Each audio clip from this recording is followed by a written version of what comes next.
सोचिए एक ऐसे सर्जन के बारे में जो दिन में तो जिंदगियां बचाता था, लेकिन उसके दिल में एक ऐसा काला राज था जो उसे मौत का देवता बनाना चाहता था। ये कहानी उसी के जुनून की है, एक ऐसा जुनून जो उसे इंसानियत की हर हद के पार ले गया। रात का वक्त, अस्पताल का वो ठंडा वीरान मुर्दा घर, और तभी एक चौकीदार सर्जन समीर से एक सवाल पूछता है। सर, आप इतनी लाशों का करते क्या हैं? उसे जरा भी अंदाजा नहीं था कि उसका ये छोटा सा सवाल एक ऐसे खौफनाक राज से पर्दा उठाने वाला है जिसे सुनकर किसी के भी होश उड़ जाएं। ये कोई मामूली सवाल नहीं था, नहीं, ये तो समीर के उस पागलपन का आईना था जो उसे कुदरत के बनाए नियमों को तोड़ने पर मजबूर कर रहा था। वो जिंदगी और मौत के इस खेल में खुद को भगवान समझ बैठा था। तो चलिए कहानी में आगे बढ़ते हैं और जानते हैं इस जीनियस सर्जन के बारे में और उसके उस खतरनाक शौक के बारे में जिसने उसे इंसान से हैवान बनने की दहलीज पर ला खड़ा किया था। देखिए, दिन में तो डॉक्टर समीर एक मसीहा था, लोगों की जान बचाता था। लेकिन जैसे ही रात होती, वही मसीहा एक शैतान बन जाता था जो मुर्दों पर तजुर्बे करता था। उसे लगता था कि वो साइंस के लिए कोई बहुत बड़ी खोज कर रहा है, पर असल में वो तो सीधे सीधे मौत को चुनौती दे रहा था। जब उस बेचारे चौकीदार ने हिम्मत करके सच जानना चाहा, तो समीर ने अपनी खून जैसी लाल आंखों से उसे घूरते हुए कहा, मैं भी तो मरकर ही जिंदा हुआ हूं। अब ये सुनकर तो चौकीदार के होश ही उड़ गए। वो कांपता हुआ वहां से भागा, और समीर, वो अपनी इस जीत पर एक शैतानी हंसी हंसा। तो अब समीर तैयार था इतिहास रचने के लिए। वो अपना सबसे बड़ा और सबसे खतरनाक एक्सपेरिमेंट करने जा रहा था। क्या? एक मुर्दे को दोबारा जिंदगी देने का एक्सपेरिमेंट। तो इसके लिए उसने एक ऐसी लाश चुनी जिसकी मौत हार्ट अटैक से हुई थी। क्यों? ताकि शरीर पर कोई बाहरी चोट न हो। उसे लगा कि इसे दोबारा जिंदा करना सबसे आसान होगा। उसने अपनी सारी साइंटिफिक नॉलेज सब कुछ झोंक दिया और उस लाश पर काम करना शुरू किया, एक एक कदम बिल्कुल सटीक। और एक पल के लिए ऐसा लगा कि समीर जीत गया। हाँ, चेंबर के अंदर रखी लाश की उंगलियां हिली और फिर उसने अपनी आंखें खोल दी। समीर की आंखों में एक पागलपन वाली चमक आ गई, लेकिन उसकी ये खुशी ज्यादा देर टिक नहीं पाई। लाश में और कोई हरकत नहीं हुई, और बस अपनी नाकामी से वो इतना बौखला रहा कि इसने एक जानवर की तरह चीखते हुए उस लाश को अपनी लैब से बाहर फेंक दिया। तो मुर्दों को जिंदा करने में बार बार फेल होने के बाद समीर ने अब एक ऐसा रास्ता चुना जो उसे और भी गहरी और अंधेरी खाई में ले जाने वाला था। अब समीर का दिमागी संतुलन पूरी तरह से बिगड़ चुका था। उसे यकीन हो गया था कि आईने के उस पार एक और दुनिया है, एक ऐसी दुनिया जहां उसका हमशक्ल, उसका अक्स जीता है।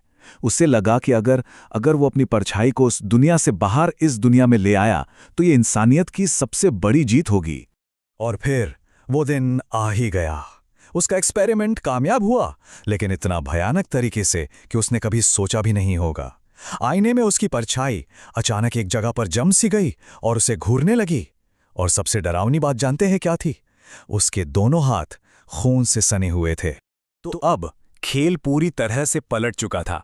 जो शिकारी था वो खुद शिकार बन गया था, और जो बनाने वाला था वो अपनी ही बनाई हुई बला का गुलाम बनने वाला था। अब वो आईने वाला समीर असली समीर को मेंटली टॉर्चर करने लगा था। वो उससे कहता, तुम जहां भी जाओगे मुझे पाओगे, तुम भीड़ में भी अकेले होगे, क्योंकि अब तुम्हारा वजूद सिर्फ मेरा है। ये सुनकर समीर की तो रूह ही कांप उठी। उसे समझ आ गया था कि खेल अब उसके हाथ से निकल चुका है। उसने एक ऐसी शैतानी ताकत को जन्म दे दिया था जिसे काबू करना उसके बस की बात नहीं थी। आईने वाले समीर ने हंसते हुए जवाब दिया, मैं तुम्हारी परछाई नहीं, तुम्हारी हकीकत हूं, और तुम्हारी हकीकत ये है कि मैं तुम्हें मिटा सकता हूं।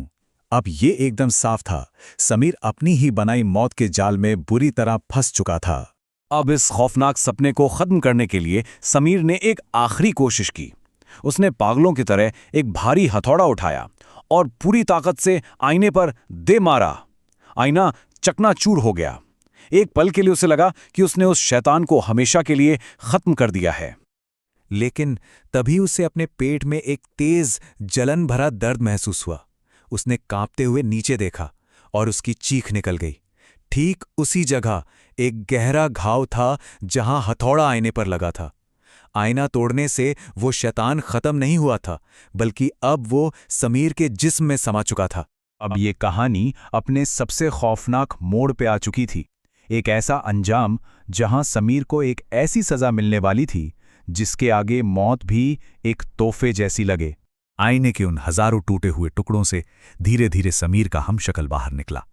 उसने एक ठंडी सी मुस्कान के साथ कहा, बेवकूफ, तुमने मुझे मारा नहीं, तुमने तो मुझे इस दुनिया में आने का रास्ता दे दिया है, तुमने मुझे आजाद कर दिया है।